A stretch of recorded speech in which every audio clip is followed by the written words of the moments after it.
What are your thoughts on the end of the furlough scheme, John? I assume that you have got staff on furlough at the moment. Yeah. We're hearing from a lot of experts at the moment that they'd like a tapered end to that scheme. How would that look like in your mind? Well, I think the reality that we're beginning to understand is lockdown won't be lifted and we won't go back to what we saw as previously normal. And that will require a phasing of our resource to meet demand. Right now, furlough only runs through to the end of June. And I guess the part that we need to understand more about is how does demand respond?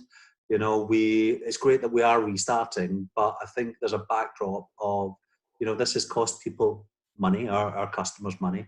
This is, there might be layoffs, redundancies, you know, throughout the employment market. So I think it's understanding there is a level of pent up demand, but what is the longer term picture for the year, and then trying to balance our resource with that demand. And if that's the case, that might mean that some people might not come back to work. If we can do a partial furlough to help us through that initial stage, that would be incredibly helpful.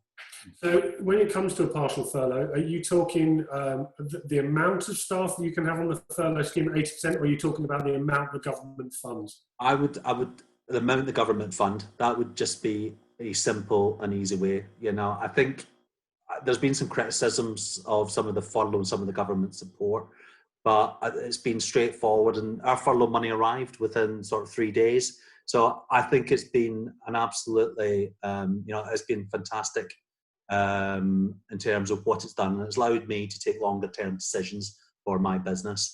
But if the government allowed us to move to a percentage, maybe not at 80, so that there's a relief for the taxpayer, but still allows us to maintain a level of, you know, we spent a lot of money training these folks. It feels like family for the guys round and about us. So it would be great if we could still retain and continue to pay them at a level that allows them just to be a little bit more patient.